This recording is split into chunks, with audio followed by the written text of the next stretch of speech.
Before we dive into today's topic, could everyone please take a moment to check underneath their chairs? Oh my gosh, Mojay! Congratulations! You've just discovered the catalyst for today's topic. Could you hold it up more for everyone else to see properly? Thank you. You can put it down now. This might seem insignificant, but this small butterfly is about to set today's talk in motion. This object is a reminder that even the smallest thing can spark extraordinary change. This phenomenon is known as the butterfly effect. Hello everyone, my name is Prisha Kanabar. I'm a grade 12 student at the International School of Tanganyika, and I'd like to welcome you to my TED Talk about the butterfly effect. Now, some of you may be asking, what is the butterfly effect? The butterfly effect, also known as the ripple effect, refers to how small changes can lead to large, unpredictable, yet meaningful outcomes. This originates from a metaphor in meteorology, how a singular flap of a butterfly's wings can cause changes within the air currents, eventually building to a storm far away. This also relates to the chaos theory and how systems appear random, but are actually caused by underlying patterns and sensitivity to certain initial events. Basically, even the smallest difference at the start can result in drastically different outcomes. Pretty cool, right? Let's take an example to really solidify our understanding. Imagine you're playing Monopoly, a game I deeply love, even though it does tend to ruin relationships sometimes. Now, imagine it's a tense match and you're about to roll the dice. This chaotic, unnerving environment is pressuring you where even the slightest change in the force or angle of your roll could completely alter the outcome of the game. That's chaos. Now you roll, praying for a 6, and you get a 5. You've landed on someone else's property, have to pay a hefty rent, and the tables have turned. The slightest change in the force or angle of your roll has completely altered the course of the game. That's the butterfly effect. Interlinked with philosophy and physics, the butterfly effect allows us to rethink the consequences of our actions, no matter how minuscule they are. As you listen to today's talk, I want you to think about your own dice rolls. I want you to think about those small decisions, changes, or choices you've made in your life that could create ripples far bigger than you've ever imagined. The butterfly effect shows the effect of small changes on outcomes in science, service, and medicine, and it's important for all of us to understand how our actions and contributions can lead to larger consequences in the world. Now, can I go on a tangent for a second? Is anyone here really freaked out by artificial intelligence or AI? Okay, because me too. How does it work? Where does it get this information from? How does it know what we're really asking? Now, I know I use ChatGPT a lot. Sorry to all of the teachers here, but I'm sure many of us in this room do as well. But have any of us actually stopped to think about where ChatGPT or artificial intelligence actually originated from? To answer that question, let's take a quick trip back in time. In 1950, an English mathematician named Alan Turing asked a simple question: can machines think?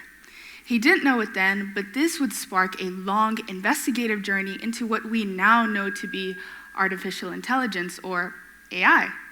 His one question sparked a transformative exploration into AI and improved technology. But Alan Turing was just the beginning. Let's fast forward a few decades. In 1997, IBM's chess-playing computer system, Deep Blue, defeated the then world chess champion in only 19 moves. This wasn't just a chess match anymore. It was a groundbreaking demonstration of a machine's processing power and strategizing abilities. In 2011, Apple launched their first virtual assistant, Siri.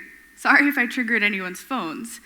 Now, Siri is a revolutionary language processing system that connects users to AI at their fingertips in an everyday, user-friendly way. And now, AI is everywhere, whether ChatGPT, fraud detection, hiring practices, or most impressively, the field of science. One field of science where AI's involvement is prominent is protein folding. Now, the implications of protein folding are quite massive, but I'm not too sure how many people here are familiar with the role of proteins or what they actually are, so let me take a second to explain. Imagine you're folding a paper crane. Each fold is so meticulously meaningful where a single mistake could change the final shape. It's the same with proteins. One wrong fold could transform a protein from a beneficial enzyme into a disease-causing mutation. Incorrectly folded proteins are linked to major disorders like Alzheimer's with the amyloid beta protein, or Parkinson's with the alpha-synuclein protein, and more. These small changes lead to large consequences, yet we have no idea how to combat them. For decades, scientists have been trying to solve the protein folding problem, a costly, time-consuming challenge that requires scientists to predict 3D protein structures from a series of amino acid sequences, like the ones you see on screen. But in 2020, something incredible happened. Google's DeepMind used AI programming to develop AlphaFold 2, an AI software to predict 3D protein structures in a fraction of the time it used to take. This breakthrough accelerated molecular research and enabled scientists to understand diseases, develop treatments, and more. The best part is, this is just the beginning. The next step is using AI to predict complex protein structures and mannerisms in dynamic environments. So, let me ask you this. Would you have ever guessed that a simple question of, can machines think, could lead to the breakthrough in the prevention and cure of diseases like Alzheimer's or Parkinson's? A simple thought, a spark of curiosity. That's all it took to set off a chain reaction of extraordinary events. Events that led to discoveries most of us had never even considered. That's the butterfly effect. Oh my God, I'm feeling really sick. Does anyone have some water? Never mind. Lucky for me, we live in a world where medical science has advanced enough to handle most illnesses like my current one. But what's fascinating is how these advancements often started from something as simple as a question or even an accident. Let me show you how two seemingly minor moments in history led to the transformation of medicine for years to come. Now, have any of you ever gotten the flu? Great, I'm glad to see that most of us have. In fact, if you have a lousy immune system like mine, you're probably best friends with it at this point. It's pretty straightforward in my house. So you get a cold, tell your parents, try to figure out where it came from, argue a little bit about hugging your sick friends too much, and eventually get prescribed with medications to get rid of the pesky voice-changing disease. Now, imagine we weren't in 2025, but we were actually in the 1800s. If you got sick back then, people might have blamed it on the bad air. Bad air? How naive, right? I'm sure that's what many of you are thinking right now, but truly, that's what people believed back then. Known as the miasma theory, people believed that diseases were caused by miasma, or a noxious, harmful form of bad air. Obviously, now we know this isn't true, but this obviousness wasn't present back then. To tackle this incorrect notion, someone had to stop and ask, what actually causes diseases? Louis Pasteur, along with Robert Koch and Joseph Lister, researched extensively on this question, and their discoveries led to the discovery of something completely invisible to the naked eye, germs. Their research led to the germ theory of disease, completely reshaping our understanding of how illnesses are transmitted or even caused. Their work was not just in vitro or within the lab setting, but actually led to the implementation of sterilization in surgeries, hand-washing protocols, the creation of antibiotics, and more. This was the result of one question. Their curiosity created ripples so big that they're still saving lives today. It's why we even have the tools to prevent and treat diseases like the flu, cholera, or the plague. Now, remember when I said that antibiotics were a product of Koch and Pasteur's curiosity? This wasn't a simple discovery either. In 1928, this discovery was caused not by a question, but actually an accident. One fine day, Alexander Fleming was working in his lab. Accidentally, he left a petri dish uncovered and left. When he came back, he noticed something odd growing on the petri dish, a type of mold. Now, as someone that's conducted many experiments involving petri dishes, this was an absolute horror to hear. I mean, it is completely unbelievable. But what's even more unbelievable is that this mold actually killed the bacteria around it and became the blueprint for the world's first antibiotic, penicillin. Now, it's funny because I can't even benefit from penicillin since I'm allergic to it, but it really does put it into perspective. Alexander Fleming's tiny mistake launched the revolution of antibiotics, empowering doctors with the ability to treat once deadly infections, all because of one tiny overlooked petri dish. Now, does this mean that all of us should start leaving our petri dishes uncovered in the lab? No, please don't do that. Someone will sue me for this TED Talk, so let's just avoid it. But it does tell us that accidents and mistakes are not the end of the world. We can learn from our failures. Whether it's a discovery of germs or a simple question, the smallest moment can change the world. That's the butterfly effect. Now, enough about accidents and questions. I want you to think about the power of small actions. Can you recall a time where your small action led to someone else's success? What if I told you that a simple act of kindness, compassion, or generosity could ripple outwards in ways you might never see? Because here's the truth. The butterfly effect is not just about science or medicine. It's about humanity. It's about service. When I think about service in my own life, two examples immediately come to mind. In grade 10, I worked on a project to raise awareness for cerebral palsy in Tanzania. Although this was a school initiative, it was something I cared deeply about. The more I researched, the more I realized how little people knew about this condition, including myself. The struggles, the challenges, the stigma surrounding cerebral palsy.